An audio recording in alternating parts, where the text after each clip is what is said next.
नमस्कार, मैं डॉक्टर शिवाकांत मिश्रा अपने YouTube चैनल श्री विद्या अकेडमी पर आपका स्वागत करता हूं।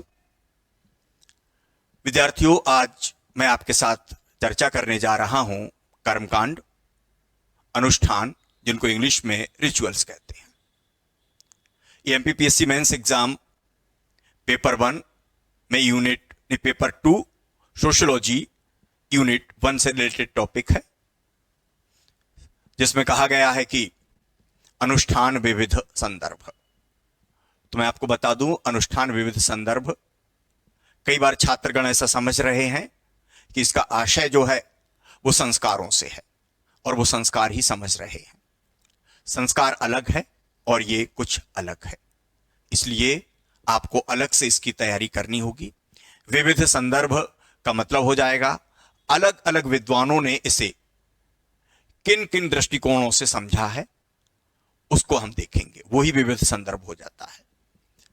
परीक्षा की दृष्टि से ये न सिर्फ सोशियोलॉजी में एमपीपीएससी मेंस में उपयोगी है, ये असिस्टेंट प्रोफेसर यूजीसी नेट और एंथ्रोपोलॉजी में भी उपयोगी है। तो व्यापक उपयोगिता वाले इस टॉपिक को हम समझने जा रहे हैं। सबसे पहले हम देखेंगे कि हमारा कंटेंट क्या है, किन पक्षों पर हम चर्चा करेंगे। कंटेंट सबसे पहले अनुष्ठान का अर्थ क्या है ये समझ लेंगे हम। धार्मिक, अब ये अर्थ, दो प्रकार के अनुष्ठान होते हैं, धार्मिक और गैर धार्मिक, तो वो समझेंगे। इसके जो हमने कहा विविध संदर्भ, दो तो यही हो जाते हैं, धार्मिक संदर्भ और गैर धार्मिक। और इसी तरीके से प्रकार्यात्मक, मार्क्सवादी, वॉन गैनेप के विचार और R.K. मार्टन के विचार, ये इसके संदर्भ हैं। तो सबसे पहले हम ये देखने जा रहे हैं कि अनुष्ठान या कर्मकांड क्या होता है। तो कहा जाता है कि परंपरा से अनुमोदित अवसरों पर बार बार दोहराए जाने वाले ऐसे प्रतीकात्मक व्यवहार जिन्हें संस्कृति की मान्यता होती है, उन्हीं को हम क्या कहते हैं, कर्मकांड या अनुष्ठान, और इंग्लिश में इनको रिचुअल कहते हैं। परंपरा से अनुमोदित अवसर, यानी कि हमारी संस्कृति की परंपराओं ने कुछ अवसर निहित किए हैं, कुछ अवसर निर्धारित किए हैं। ये अवसर दो प्रकार से निर्धारित होते हैं। एक तो व्यक्ति विशेष के जीवन के लिए कि उसकी अवस्था में, जीवन की किस अवस्था में क्या होगा, और समाज के लिए भी, जैसे होली दिवाली सबके लिए। व्यक्ति के लिए जैसे विवाह हो गया, उसका यज्ञोपवीत हो गया, ये सब चीजें क्या हो जाती है, व्यक्ति के लिए अवसर। तो परंपरा से अनुमोदित अवसरों पर बार बार दोहराए जाने वाले ऐसे प्रतीकात्मक व्यवहार। प्रतीकात्मक व्यवहार क्यों? क्योंकि हम यहां पर प्रतीक से व्यवहार करते हैं। किसी को सम्मानित करने के लिए हम कुछ प्रतीकों का प्रयोग करते हैं, ईश्वर को प्रसन्न करने के लिए हम कुछ प्रतीकों का प्रयोग करते हैं, इसलिए क्या हो जाता है, प्रतीकात्मक व्यवहार। और इन अवसरों को और इन प्रतीकात्मक व्यवहार दोनों चीजों को संस्कृति की मान्यता प्राप्त होती है। किसको होती है? दोनों चीजों को होती है। तो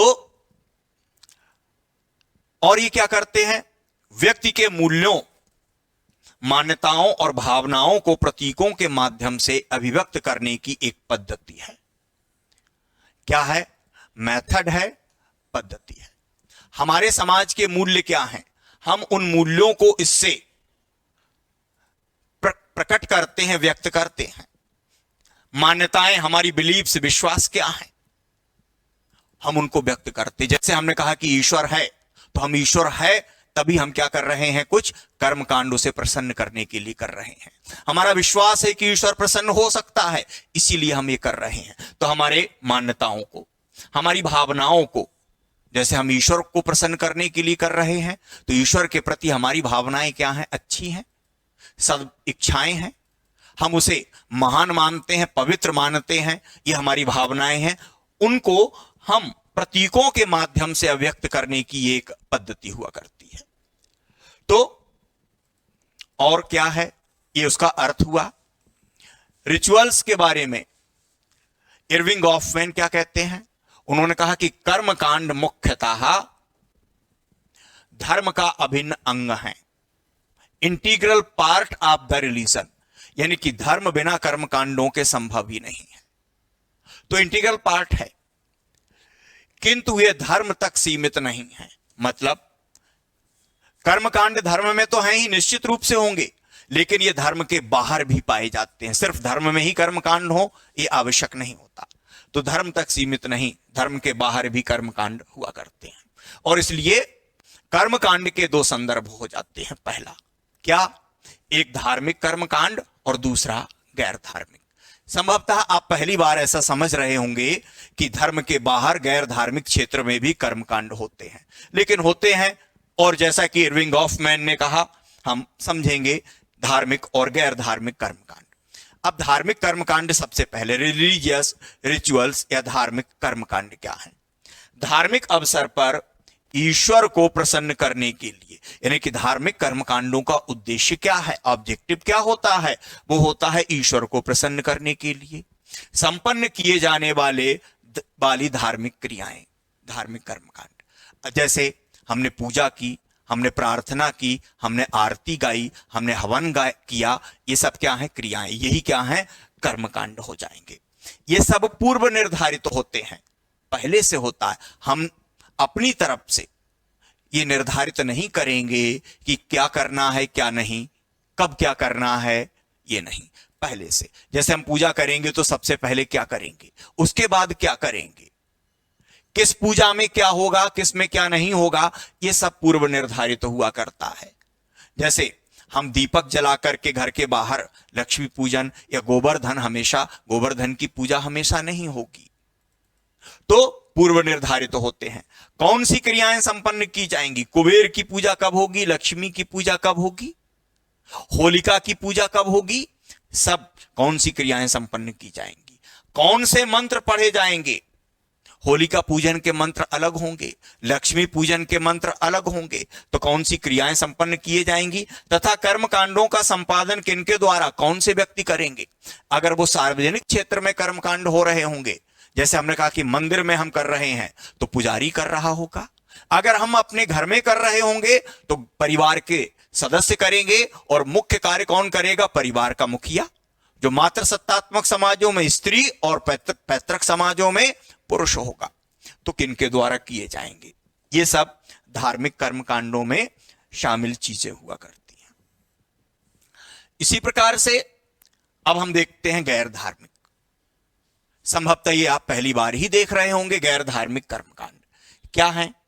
सामाजिक व्यवहार में विभिन्न अवसरों पर कर्मकांडों का पालन किया जाता है। जैसे धार्मिक अवसर होते हैं सुनिश्चित, उसी प्रकार से गैर धार्मिक सामाजिक जीवन के भी कुछ अवसर सुनिश्चित हुआ करते हैं। उदाहरण के लिए हम कहें तो गणतंत्र दिवस हुआ, स्वतंत्रता दिवस हो गया, या छात्र जब किसी कॉलेज में एडमिशन लेते हैं पहली बार तो उनका स्वागत, वेलकम हो जाता है। जब छात्र जाते हैं स्कूल की या कॉलेज की पढ़ाई पूरी करके तो उनका विदाई समारोह, जिसको फेयरवेल पार्टी कहते हैं, ये सब क्या होते हैं? सुनिश्चित होते हैं। आप कभी भी किसी का वेलकम और कभी भी किसी का फेयरवेल नहीं कर सकते हो। तो इस प्रकार से व्यवहार के विभिन्न अवसरों पर कर्मकांडों का पालन, तो वहां जो हम कर रहे हैं वो भी क्या है? कर्मकांड हुआ करता है, क्योंकि वो भी अवसर भी सुनिश्चित है और उसकी पद्धतियां भी सुनिश्चित हुआ करती हैं। कैसे हुआ करती हैं? जैसे छात्रों द्वारा शिक्षक को नमस्ते करना। जब भी आपका टीचर आपको पहली बार मिलता है दिन में, आप उनको नमस्ते करते हो। समारोह में दीप जलाना, कोई भी दीप होगा तो हमारे भारत में क्या होगा? दीप प्रज्वलित किया जाता है। कहते हैं कि भाई दीप प्रज्वलित करके मुख्य अतिथि महोदय कार्यक्रम शुरू करेंगे, तो वो करेंगे, माल्यार्पण कर देंगे। कहां कर देंगे? कोई प्रतीक रखा जाएगा, सरस्वती का हो सकता है, किसी महापुरुष का हो सकता है, कोई अन्य प्रतीक हो सकता है, उस पर माल्यार्पण करेंगे। तो माल्यार्पण करना। इसी प्रकार से और भी चीजें होती हैं, जैसे संसद में राष्ट्रपति का अभिभाषण। हर साल 1 जनवरी से जब भी संसद का पहला सत्र शुरू होगा तो दोनों सदनों को राष्ट्रपति संयुक्त रूप से संबोधित करेंगे। ये भी क्या है? निश्चित, और इसलिए ये भी क्या है? एक कर्मकांड है।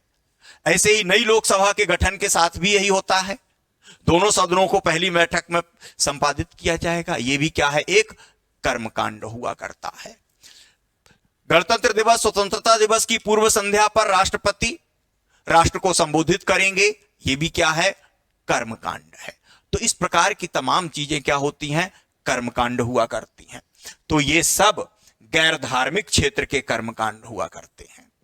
यानी कि क्यों, क्योंकि कर्मकांड का अर्थ ही होता है निश्चित अवसर, बार बार दोहराई जाने वाली क्रियाएं जिन्हें संस्कृति की मान्यता प्राप्त होती है। तो हमारे संविधान संस्कृति की इन्हें मान्यता है और इसलिए ये गैर धार्मिक कर्मकांड। तो मैंने आपसे 2 संदर्भों की चर्चा कर ली है।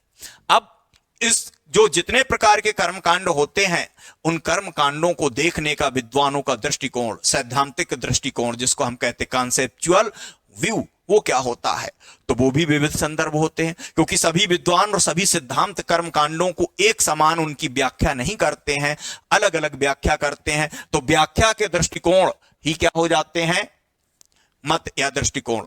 तो हम यहां पर 4 दृष्टिकोणों की चर्चा करेंगे। पहला प्रकार्यात्मक फंक्शनल, दूसरा मार्क्सिस्ट मार्क्सवादी, तीसरा रॉबर्ट किंग मर्टन का अर्थ विचलन, जिसको हम कर्मकांडवाद भी कहते हैं, रिचुअलिज्म भी कहते हैं। क्या कहते हैं, कर्म कांडवाद, अर्ध विचलन भी कहते हैं और कर्मकांडवाद, इंग्लिश में रिचुअलिज्म भी कह देते हैं, वो भी हो जाता है। वॉन गैनेप का जीवन पथ के संस्कार, यानी कि रिचेस ऑफ पैसेज, जीवन पथ के संस्कार, ये वॉन गैनेप के हैं। ये सब चीजें हैं। तो 4 दृष्टिकोणों पर हम चर्चा करेंगे। सबसे पहले हम बात करने जा रहे हैं फंक्शनल या प्रकार्यात्मक। तो क्या होता है फंक्शनल या प्रकार्यात्मक? प्रकार्यात्मक का मतलब यानी कि दुर्खीम और दूसरे प्रकारवादियों ने कर्मकांडों को प्रकार्यात्मक माना। प्रकार्यात्मक होने का मतलब है सकारात्मक योगदान करने वाला। प्रकार्य का अर्थ ही होता है कोई भी इकाई जो कि संपूर्ण सामाजिक व्यवस्था के लिए सकारात्मक योगदान करती है, वो उसका प्रकार्य है और उसका सकारात्मक योगदान करने को हम प्रकार्यात्मक कहते हैं। और इस प्रकार से ये प्रकार्यात्मक है। मतलब रिचुअल्स जो होते हैं वो समाज में सकारात्मक योगदान करते हैं, इसलिए प्रकार्यात्मक होते हैं। अब वो क्या क्या सकारात्मक योगदान करते हैं या उसकी प्रकार्यात्मकता क्या है, वो देखते हैं। पूरी प्रकार्यात्मकता नहीं, कुछ महत्वपूर्ण पक्षों की चर्चा कर लेते हैं। क्या? पहली बात, लोगों की सहभागिता से सामाजिक संबंधों को सशक्त करते हैं। किसी के यहां कर्मकांड हुआ, किसी का मुंडन हुआ, जन्म हुआ या विवाह हुआ, हम सब लोग पहुंचे, एक दूसरे के यहाँ गए, रुके, खाया पिया, साथ में नाचे गाए, आशीर्वाद लिया, आशीर्वाद दिया, है ना, हमने और गिफ्ट का लेन देन किया, उपहारों का लेन देन किया। इन सब से हमारे संबंध क्या होते हैं, मजबूत हो जाते हैं, सशक्त हो जाते हैं। दूसरा, समाज, है ना, समाज की संस्कृति की निरंतरता को बनाए रखते कर्मकांड क्या है, सांस्कृतिक उपकरण है, सांस्कृतिक तत्व हुआ करते हैं। इनको हमने हमारे माता पिता से ग्रहण किया, हमारे माता पिता ने उनके माता पिता से ग्रहण किया और हम इन्हें अपनी संतानों को हस्तांतरित कर देंगे और इस प्रकार से ये एक से दूसरी पीढ़ी तक हमारी संस्कृति को निरंतर बनाए रखते हैं। कंटिन्यूटी ऑफ द कल्चर इन्हीं से संभव होता है। अगर संस्कार ना हो तो मैं अपने माता पिता से कुछ नहीं सीखूंगा और अपने बच्चों को कुछ नहीं बताऊंगा, तो संस्कृति समाप्त हो जाएगी। और इसलिए ये संस्कृति को करते हैं, सुरक्षित रखते हैं, मनोवैज्ञानिक सुरक्षा प्रदान करते हैं। हम कुछ करने जा रहे हैं, हमारे मन में डर है, हम असफल होंगे कि नहीं होंगे। विवाह करने जा रहे हैं, पता नहीं वैवाहिक जीवन कैसा रहेगा, इसलिए अगर या हम परीक्षा देने जा रहे हैं, हमारे नए वर्ष की शुरुआत हो रही है, कैसा रहेगा नया वर्ष पता नहीं, डर रहे हैं। तो जब हम कर्मकांडों को संपन्न कर लेते हैं तो हम मानते हैं हमें ईश्वर का आशीर्वाद प्राप्त है, हमें बड़ों का आशीर्वाद प्राप्त है और इसलिए हमें कार्य में सफलता प्राप्त होगी, हमारा आने वाला समय अच्छा होगा। यही क्या है, साइकोलॉजिकल सिक्योरिटी, मनोवैज्ञानिक सुरक्षा हमें प्रदान कर दी जाती है कर्मकांडों के द्वारा। अगली चीज हो जाती है संस्कार की क्रिया, है ना, कार्य के संपन्न होने का विश्वास पैदा करते हैं। हम जो काम कर रहे थे वो हुआ कि नहीं हुआ, हम विवाह करने जा रहे थे पति पत्नी बनने के लिए, विवाह संपन्न हुआ कि नहीं हुआ, कैसे पता चलेगा, जब सारे कर्म कांड होते हैं, ये हुआ वो हुआ, है ना, सबसे पहले से लेकर के सबसे अंत तक कंकन खुलने पर हम कहेंगे अब ये विवाह हमारा पूरा हो गया है। और इस तरीके से कार्य के संपन्न होने का विश्वास पैदा करते हैं। सामाजिक एकता को सशक्त करते हैं, क्योंकि सारे लोग एक काम को एक ही तरीके से करते हैं, एक जैसे विश्वास हुआ करते हैं। कार्य के तरीके में, विश्वास के तरीके में और विश्वास में भिन्नता नहीं होती है, इसलिए हमारे बीच एकता उत्पन्न हो जाती है, क्योंकि समाज में साम्यता, सिमिलरिटी को विकसित करते हैं, उन्हें उसे बनाए रखते हैं, उसे बढ़ावा देते हैं। कोई करेगा कुछ दूसरे तरीके से नहीं, अपन ऐसे नहीं, ऐसे करते, तुम भी ऐसे करो।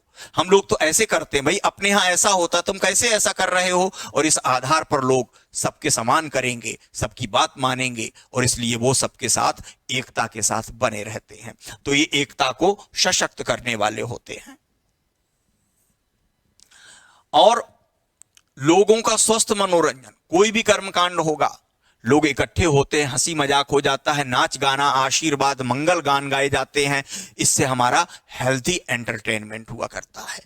तो ये इस तरीके से प्रकार्यात्मक है। दूसरा मार्क्सिस्ट दृष्टिकोण, मार्क्सवादी दृष्टिकोण जो हुआ करता है वो हमेशा प्रकार्यवादी के विपरीत होता है।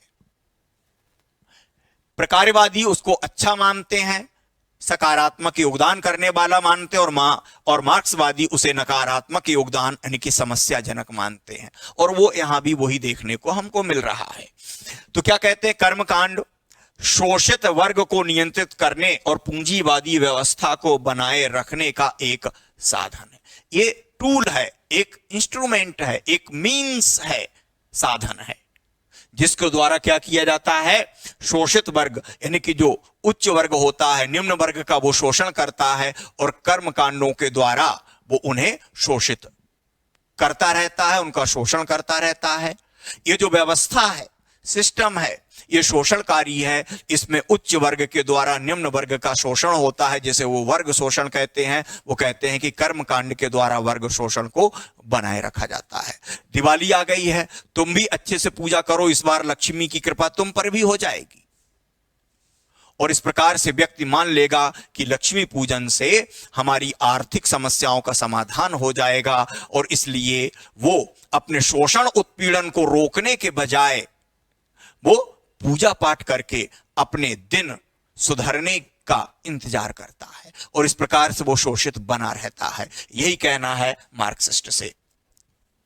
और उसको ये पता चल जाता है कर्मकांडों से कि इन चीजों से उसकी समस्याओं का समाधान हो जाएगा, और इसलिए वो व्यवस्था पर प्रश्न चिन्ह नहीं लगाता है, व्यवस्था को बदलने की बात नहीं करता है, अर्थात शोषणकारी व्यवस्था को बनाए रखने का ये साधन हो जाता है।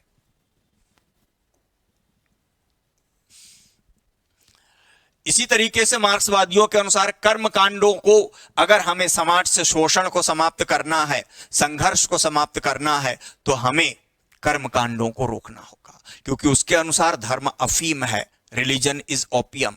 और इस अफीम का प्रभाव कैसे होता है, कर्मकांडों के माध्यम से होता है। वो कर्मकांडों में उलझा दिया करते हैं तुमको, ये करो तो तुम्हारी दरिद्रता दूर हो जाएगी, वो करो तो दरिद्रता दूर हो जाएगी। और शोषक व्यक्ति शोषण करता रहता है और शोषित होते रहते हैं। वास्तविक कारण शोषणकारी व्यवस्था है, उनका ध्यान नहीं जाता है, और इसलिए वो कहते हैं इस व्यवस्था को समाप्त करना चाहिए। और समाप्त कैसे करेंगे, वो कहते हैं कि क्रांतिकारी परिवर्तन की आवश्यकता की बात करते हैं। किसकी है, क्रांतिकारी परिवर्तन की आवश्यकता, need of the revolutionary change, यानी कि जो धार्मिक स्थल हैं उनको बलपूर्वक तोड़ दिया जाए, धार्मिक गतिविधियों को प्रतिबंधित कर दिया जाना चाहिए, और तब जाकर के क्या होगा, ये शोषण का कुचक्र समाप्त होगा, व्यवस्था समाप्त हो जाएगी। तब जब धर्म नहीं रहेगा तो लोग अपनी समस्या के वास्तविक कारण को यथार्थ में ढूंढेंगे कि शोषण, उत्पीड़न, संसाधनों पर अधिकार का ना होना कारण है, और तब वो उसे दूर करेंगे। और इसलिए ये मार्क्सिस्ट दृष्टिकोण हो जाता है। रॉबर्ट किंग मर्टन का अर्ध विचलन या कर्मकांडवाद, सेमी डेविएशन या रिचुअलिज्म कहते हैं। वो कहते हैं कि जब हम धार्मिक कर्मकांड करते हैं तो हम मशीनीकृत ढंग से, मैकेनिकल वे में करते हैं, कि ये करना है, इस तरफ को मुंह करना है, फिर ये चढ़ाना, फिर वो फूल चढ़ाना, फिर इसके बाद दीप जलाना, फिर इसके बाद आरती करना, इसके बाद आपको भगवान से क्षमा मांगना, सब चीज क्या होती, फिक्स हुआ करती हैं और ये सभी धर्मों में हुआ करती हैं। और इस प्रकार से व्यक्ति जब धार्मिक कर्मकांड करता है तो जो मुख्य लक्ष्य है धर्म का, जिसको कहते हैं हम ईश्वर को प्राप्त करना, धार्मिक अनुभव को प्राप्त करना, उससे विमुख रहता है, उसकी चर्चा नहीं करता, उस पर विचार ही नहीं करता, वो सिर्फ कार्य को मशीन के रूप में करता रहता है। और इस प्रकार से मशीनी रूप से कार्य करते रहने अर्थात कर्म कांड करने की उसकी आदत बन जाती है। यही आदत उसके सामाजिक जीवन में भी शामिल हो जाती है और इस प्रकार से धर्म के बाहर भी हम सामाजिक जीवन में कर्म कांड करते रहते हैं। जैसे हमको टीचर मिला, हमारे मन में उसके प्रति बिल्कुल भी सम्मान नहीं है, फिर भी हम उसको क्या करते हैं, नमस्कार कर देते हैं और मन ही मन उसके प्रति हम दुर्भावनाएं बनाए रखते हैं और इस प्रकार से कर्मकांड हो जाता है। इसलिए वो कहते हैं ये अर्ध सामाजिक विचलन बन जाते हैं। विचलन का सामाजिक विचलन यानी कि समाज के द्वारा निर्धारित लक्ष्य को समाज के द्वारा निर्धारित पद्धति से प्राप्त करना सामाजिक विचलन है। अर्ध विचलन का मतलब होता है लक्ष्य और साधन में से एक को अपनाया जाता है और एक को छोड़ दिया जाता है। तो वो कहते हैं हम जीवन में लक्ष्य को छोड़ देते हैं और पद्धति को अपनाए रहते हैं। उदाहरण के लिए हमें किसी के प्रति सम्मान नहीं है, लेकिन परंपरा है बड़ों का पांव छूने का, नहीं तो दुनिया क्या कहेगी, इसलिए हमने चरण स्पर्श कर लिए, मन में सम्मान नहीं है। लक्ष्य नहीं, महत्वपूर्ण क्या हो गया, पद्धति महत्वपूर्ण हो जाती है। इसी प्रकार से वो कहते हैं कि भारत की ब्यूरोक्रेसी की बात करते हैं। किसकी बात करते हैं, ब्यूरोक्रेसी की बात कर देते हैं कि हमारी इस ब्यूरोक्रेसी में बहुत सारी चीजें कर्मकांड के रूप में होती रहती हैं। कैसे होती रहती हैं कि अगर किसी व्यक्ति को बीमारी के कारण सरकार से आर्थिक सहायता मांगनी है और वो सहायता मांगेगा तो निश्चित प्रक्रिया से फाइल गुजरेगी नीचे से ऊपर तक और फिर ऊपर से नीचे तक, और इसमें इतना समय भी कई बार लग जाता है कि सहायता मांगने वाली की मृत्यु होती है और उसके मरने के बाद उसकी सहायता स्वीकृत हो जाती है। अर्थात लक्ष्य व्यक्ति को सहायता प्रदान करना पीछे छूट जाता है, प्रक्रिया प्रधान हो जाती है, यानी कि लक्ष्य छोड़ दिया, साधन को पकड़ लिया। यही क्या है, अर्ध विचलन। और इसी को वो क्या कहते हैं, कर्मकांडवाद, यानी कि सामाजिक जीवन में भी कर्मकांड बना हुआ है। राष्ट्रपति जाते हैं, संसद को संबोधित कर दिया करते हैं, सब सुन लिया करते हैं, उन्होंने क्या कहा उसके प्रति कोई भी ध्यान नहीं दिया करता है, कोई उसका पालन नहीं करता है। राष्ट्रपति को पता है मैं कुछ भी बोलूंगा कोई उसका पालन नहीं करेगा, और लोगों को पता है हमें पालन नहीं करना है, बस एक कर्मकांड है जो कि होता रहता है। यही क्या है, कर्मकांडवाद हो जाता है। तो प्रतिबद्धता लक्ष्य के प्रति नहीं, किसके प्रति हो जाती है, प्रक्रिया के प्रति हो जाती है। यही कर्मकांड है, संपन्न कर दिया। फिर वॉन गैनेप का आ जाता है, अंतिम संदर्भ है वॉन गैनेप, रिचेस है ना। तो रिचेस ऑफ पैसेज, जीवन पथ के संस्कार।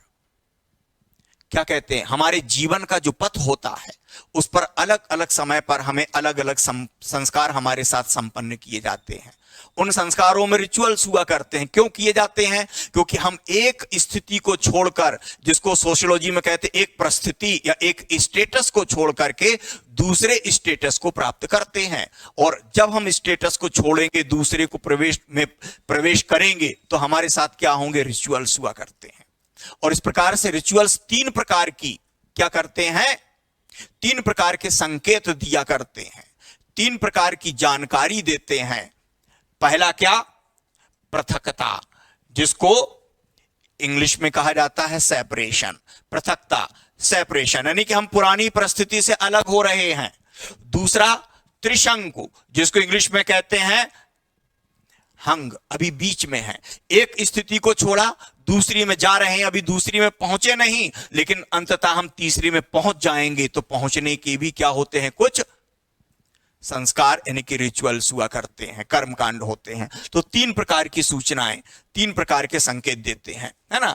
तो सामाजिक प्राणी के रूप में नई पहचान प्राप्त करने के लिए अर्थात नई परिस्थिति में जाने के लिए 3 चीजों को ये कर्मकांड व्यक्त करते हैं। पहला, पृथकता, पुरानी परिस्थिति को छोड़ने का संकेत। फॉर एग्जाम्पल, अभी आप अविवाहित हैं, अब आपका विवाह होने जा रहा है, तो पहला संस्कार कि भाई हमारी रुकाई हो गई है, सब हो गया है, तय हो गई है वहां पर शादी। ये किस बात का संकेत है?